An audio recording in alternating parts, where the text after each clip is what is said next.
달콤한 말씀, 행복한 하루. 오늘 함께 나누실 말씀은 전도서 9장 11절부터 18절까지 말씀입니다. 내가 다시 해 아래에서 보니 빠른 경주자들이라고 선착하는 것이 아니며 용사들이라고 전쟁에 승리하는 것이 아니며 지혜자들이라고 음식물을 얻는 것도 아니며 명철자들이라고 재물을 얻는 것도 아니며 지식인들이라고 은총을 입는 것이 아니니 이는 시기와 기회는 그들 모두에게 임함이니라. 분명히 사람은 자기의 시기도 알지 못하나니 물고기들이 재난의 그물에 걸리고 새들이 올무에 걸림같이 인생들도 재앙의 날이 그들에게 후련히 임하면 거기에 걸리느니라. 내가 또 해 아래에서 지혜를 보고 내가 크게 여긴 것이 이러하니 곧 작고 인구가 많지 아니한 어떤 성읍에 큰 왕이 와서 그것을 애워싸고 큰 흉벽을 쌓고 치고자 할 때 그 성읍 가운데 가난한 지혜자가 있어서 그의 지혜로 그 성읍을 건진 그것이라. 그러나 그 가난한 자를 기억하는 사람이 없었다.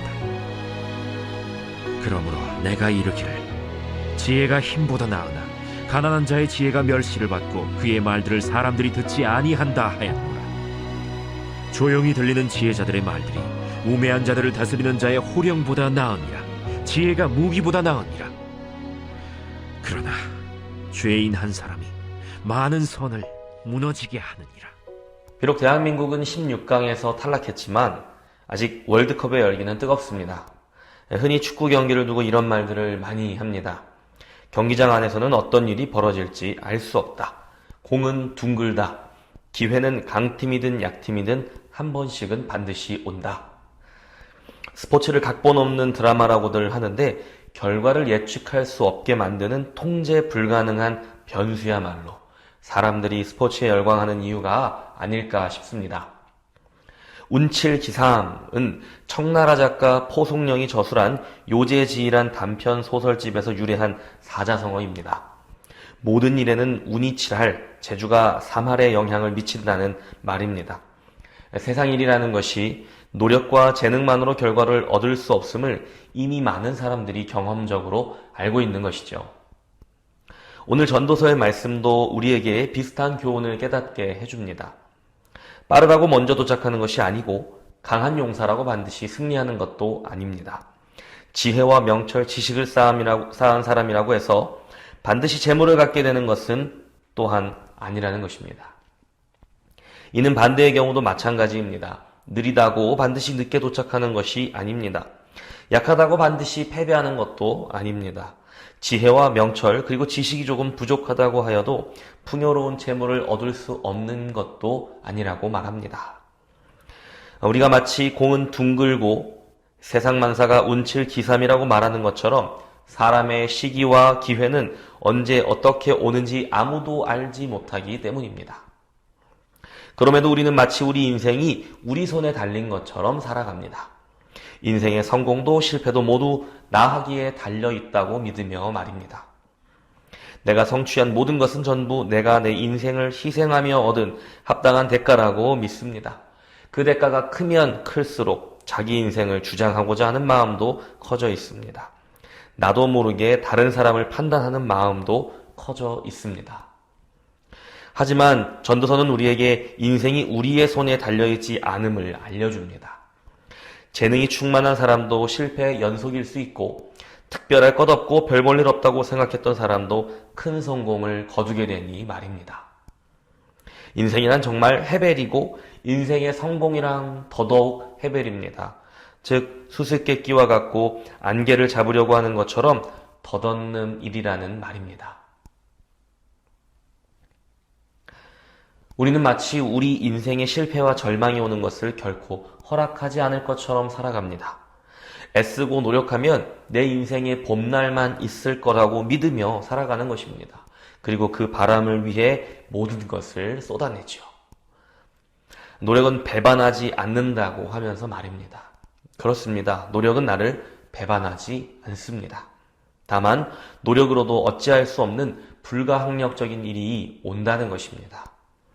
그래서 지혜로운 자는 내 인생에 봄날이 올 수도 있고 겨울이 올 수도 있다는 것을 아는 사람입니다. 그것을 아는 사람은 겨울을 대비하고 겨울이 왔을 때 버려야 할 것과 얻어야 할 것을 알고 순응할 수 있습니다. 겨울산에 오르면 앙상한 가지와 메마른 대지를 보게 되지만 겨울 풍경에도 나름의 운치가 있습니다. 이처럼 인생의 겨울도 아프고 힘들지만 겨울이 아니라면 볼 수 없는 아름답고 음미할 만한 풍경이 있기 마련입니다. 우리는 인생의 겨울을 지내며 많은 것을 보고 배우고 또 느끼곤 합니다. 그렇게 계절도 사람도 깊어져 가는 것이죠. 빛을 보기 전에 우리는 깊은 어둠을 만날 필요가 있습니다. 어둠 속에 있을 때에만 작은 빛 하나도 얼마나 소중한지 알게 되기 때문입니다. 사람은 어려움을 겪기 전에는 감사한 마음을 가질 수 없다고들 하지요. 우리는 우리 안에서 그러한 모습을 발견할 때 자기 자신에 대해서 실망하고 또 부끄럽게 여기곤 합니다. 나는 이렇게밖에는 감사할 줄 모르는 사람이구나 하고 말입니다. 그러나 그건 부끄러운 일이 아니라 어쩌면 당연한 일입니다. 우리는 인생의 무게를 뼛속 깊이 느껴보기 전까지 우리에게 있는 그 모든 선함과 우리를 피해갔던 그 모든 악함에 대해 감사한 마음을 가질 수 없는 존재이기 때문입니다. 그래서 우리에게 이른 비와 늦은 비가 모두 필요한 것이고 또 인생의 봄, 여름, 가을, 겨울이 모두 필요한 것이겠죠. 고통과 배신, 실패의 연속과 같이 삶의 재앙은 비통함으로 끌어들이는 중력을 가지고 있는 것 같습니다. 우리의 몸과 마음이 저 밑바닥까지 침몰하도록 끌어내니 말입니다.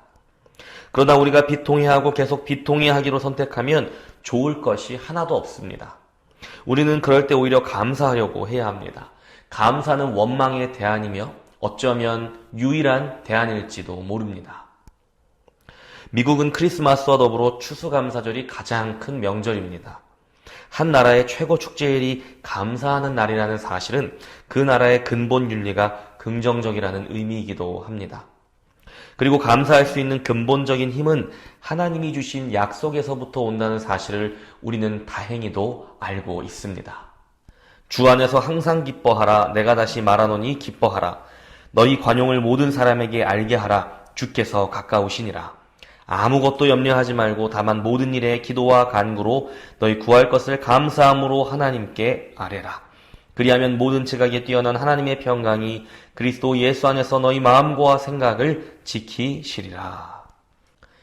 하나님은 말씀을 통해 우리를 안심시키기를 원하십니다. 온갖 염려와 불안감으로 마음 편할 날이 없는 우리에게 흔들리지 말고 그저 다가올 내일을 향해 감사하라고 말씀하십니다. 예수 안에서 우리는 안전하기 때문입니다. 우리는 우리의 행운의 날이 오늘일지 내일일지 알 수 없습니다. 혹은 오늘도 내일도 내 행운의 날이 아닐 수도 있습니다. 우리가 할 수 있는 일은 모든 일의 결국이 하나님께 달려있음을 믿고 나에게 주어진 오늘 하루를 최선을 다해 살고 기뻐하는 것입니다. 그리고 다가올 나의 행운의 날을 기대하며 감사하는 삶을 사는 것입니다. 모두가 목적지에 빠르게 도달하려고 하는 시대입니다. 그러나 사람들은 자신들이 조금 더 빠르게 도착하기 위해 포기해야 하는 것이 있음을 잘 알지 못합니다. 더 많이 갖기 위해 자신이 지불해야 하는 대가도 있음을 알지 못합니다. 흔히 행운의 상징으로 알려진 네잎클로버를 자연 상태에서 발견하는 것은 만분의 1의 확률이라고 합니다. 그러니 정말로 그것을 발견하는 것이 행운을 상징할 만합니다. 그런데 평범한 세잎클로버의 꽃말이 이미 행운, 약속, 평화라는 사실을 알고 나니 참으로 아이러니하게만 느껴집니다. 그토록 행운을 찾아 헤매는데 정작 자기 주변에 가득한 약속과 행운과 평화는 거들떠보지 않은 셈이 되고 말았기 때문입니다. 우리가 살아가는 오늘은 하나님의 약속으로 또 하나님이 주신 행운으로 그리고 예수 그리스도를 통해 얻은 평화로 가득합니다. 그것으로 온통 우리의 삶은 둘러싸여 있습니다. 그럼에도 우리는 더 특별한 행운을 찾기 위해 눈이 멀어 내 주변에 가득한 하나님의 약속도 하나님이 주신 행운도 주 예수 그리스도를 통해 얻은 평화도 보지 못할 때가 많습니다. 오늘 본문에는 가난한 지혜자의 지혜를 멸시하는 어리석은 사람들의 이야기가 나옵니다. 세상에서는 목소리 큰 사람이 대장이고 억지 부리고 떼쓰고 많이 말하는 사람에게 상황이 유리하게 돌아가기도 합니다. 그러나 전도서는 조용히 말하는 지혜자의 말에 귀를 기울여야 한다고 교훈합니다. 조용히 들리는 지혜자들의 말들이 우매한 자들을 다스리는 자의 호령보다 나으니라. 세상에 호통치는 소리에 현혹되지 마십시오. 당장에 쫓아가지 않으면 큰 일이 날 것처럼 협박하는 말들에 두려워하지 마십시오. 오히려 작게 말하고 조금 말하는 지혜자들의 소리가 어디에서 들리든지 신중히 찾아보십시오. 가짜는 스스로를 입증하기 위해 소리를 높이지만 진짜 값진 것은 큰 소리를 내어 소문을 내지 않습니다. 많이 말하며 자신을 변명하지도 않습니다.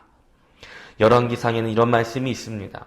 여호와께서 이르시되 너는 나가서 여호와 앞에서 산에 서라 하시더니 여호와께서 지나가시는데 여호와 앞에 크고 강한 바람이 산을 가르고 바위를 부수나 바람 가운데에 여호와께서 계시지 아니하며 바람 후에 지진이 있으나 지진 가운데에도 여호와께서 계시지 아니하며 또 지진 후에 불이 있으나 불 가운데에도 여호와께서 계시지 아니하더니 불 후에 세미한 소리가 있는지라. 세상에서 더 큰 행운을 찾으라고 난리를 칠 때, 인생의 봄날을 위해 뒤도 돌아보지 말고 앞으로 뛰어가라고 할 때, 우리의 인생은 나 하기에 달렸다고 나를 다그칠 때에, 우리의 믿음도 그렇다고 말하며 우리의 가슴을 졸이게 할 때에, 여러분 오히려 세미한 음성으로 말씀하시는 하나님의 음성에 귀를 기울이십시오.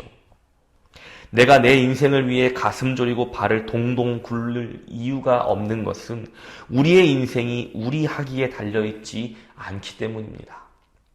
모든 일은 하나님 손에 달려 있습니다.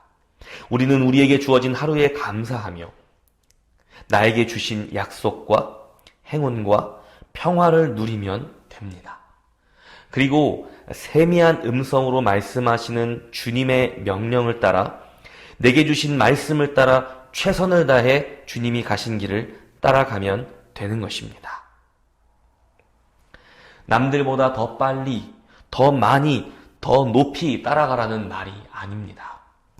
비교하고 우위를 차지하려는 것은 전부 마귀가 주는 속삭임임을 알아야 합니다. 겨울이 지나면 햇볕을 받고 비를 맞고 나무에 열매가 맺히는 것이 하나님이 하시는 일인 것처럼 우리가 주님을 따라가며 맺는 열매들은 자랑할 것이 하나도 없습니다. 오늘 하루 내게 주신 약속의 말씀이 무엇인지 묵상하십시오. 내게 주신 행운이 무엇인지 한번 여러분의 주위를 둘러보십시오. 그리고 지금도 우리와 함께 하시는 예수님으로 말미암아 참 평화를 누리는 하루가 되시기를 축복합니다. 오늘 하루도 하나님 손에 달려 있습니다.